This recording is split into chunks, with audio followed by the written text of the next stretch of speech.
Vous êtes bien, vous êtes à la pointe du midi. Ouais, je sais, elle était tout à fait dispensable cette blague pour parler de VST, les effets, et puis de VSTI, les instruments virtuels pour y aller avec de gros sabots.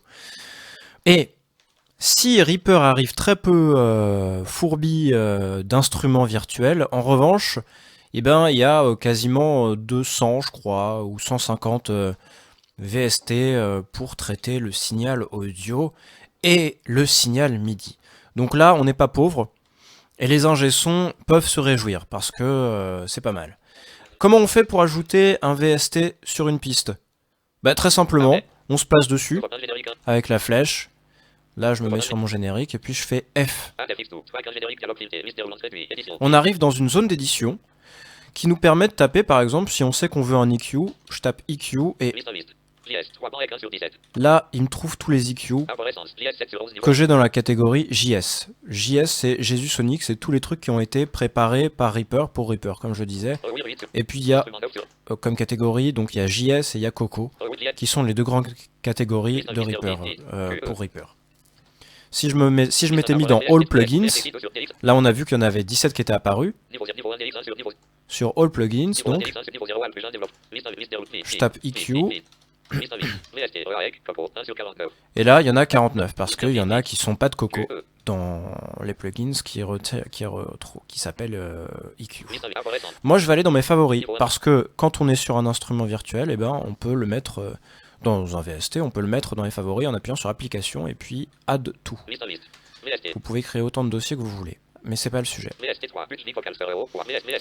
Dans mes favoris... Voilà, tiens, je vais mettre une petite distorsion sur la piste 1. Voilà, et là j'arrive dans une piste, dans une fenêtre, dans la fenêtre des FX, où on voit que j'ai qu'un seul FX de mi, que je peux le remove, et que je peux add un new encore, un nouvel effet. Bon. Pour l'instant, on va fermer cette fenêtre parce qu'elle ne nous intéresse pas. On va écouter ce que ça donne, cet effet. Ah oui, quand même. C'est costaud. Et on se dit, bon, bah là, c'est vraiment costaud. On va ouvrir les effets qui sont automatables. Autrement dit, quasiment tous les VST ont des effets qui peuvent être maniés par des enveloppes, l'automation. Et tout ce qui est potentiellement maniable par des enveloppes se retrouve dans une boîte de dialogue Ozara qui s'ouvre avec la lettre P. FX Parameters, et là, avec les flèches, je me déplace parmi tous les paramètres de cet effet. Gain, Hardness, Max Volume. Alors bon, je vais baisser par exemple le gain, parce que là il est vraiment très fort, je vais le mettre à 13 décibels par exemple. Le hardness, je vais le monter en revanche, voilà, pour faire des trucs un peu contraires. Je touche pas au volume maximum de sortie. Channel mode. Voilà, donc là, effectivement, on l'entend que à gauche. On peut le mettre à droite. Non. Voilà. Et puis sur la stéréo. Voilà. Bon, là, c'est quand même très fort. Qu'est-ce que j'ai en dessous? Bypass. Bon, là, ça, effectivement, ça sera plus du tout fort. Et puis wet pour mouiller le son, plus ou moins. Donc là, il est à 100%. On va le mettre à 20. Pour avoir un truc un peu agréable. Voilà. Un peu crado. Encore très crado en fait. Voilà, donc ça c'est tout pour comment on met un effet. Si je refais F,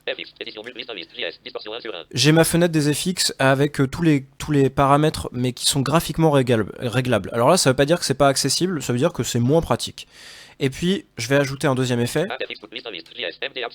n'importe lequel, pseudo-stéréo, JS, MDA, pseudo-stéréo. Et là, vous voyez, il arrive en deuxième. Dans la chaîne du traitement du signal, c'est très important. Au-dessus, il y a la distorsion, et après, il y a la stéréo.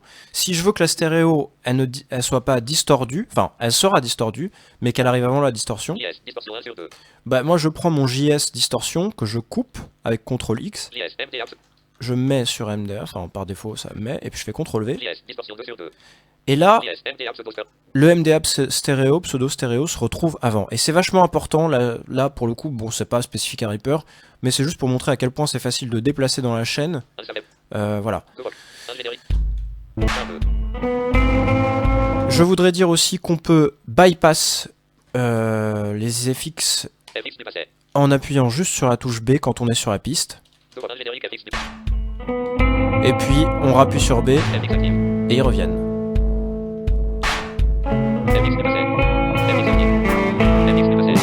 Voilà. Je refais F.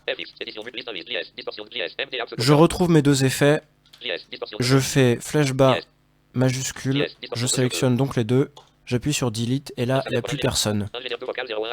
C'est pas plus compliqué que ça. Et si vous voulez mettre un effet sur un MIDI, pas sur un MIDI, mais sur un item, merci, eh bien vous pouvez mettre en focus l'item et puis faire majuscule E.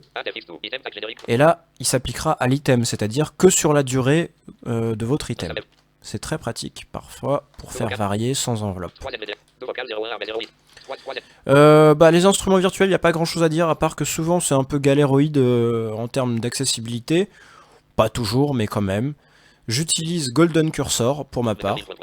Et là, si vous voulez en ajouter un, par exemple, Golden Cursor, j'ai pas le temps d'en parler, hein, mais c'est pour sauvegarder les coordonnées de la souris et accompagné d'une personne tierce la première fois. Si elle vous dit qui est quoi, et ben vous avez une liste après pour envoyer le pointeur souris.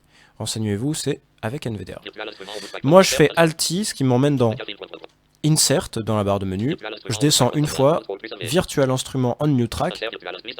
Et donc là, il m'envoie dans la catégorie Instrument. Donc si je tape IND pour indépendance, par exemple, ça me filtre tout et ça me retrouve que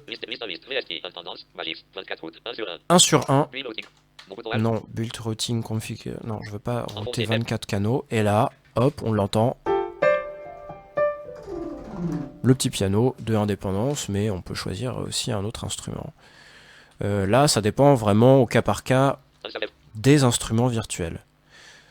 Je crois que ce sera tout pour cet épisode. Je vérifie quand même, hein, histoire de ne pas vous quitter sur une déception. C'est tout. Et ben on se retrouve pour un prochain épisode si vous en avez envie. Jusqu'à preuve du contraire. Ciao!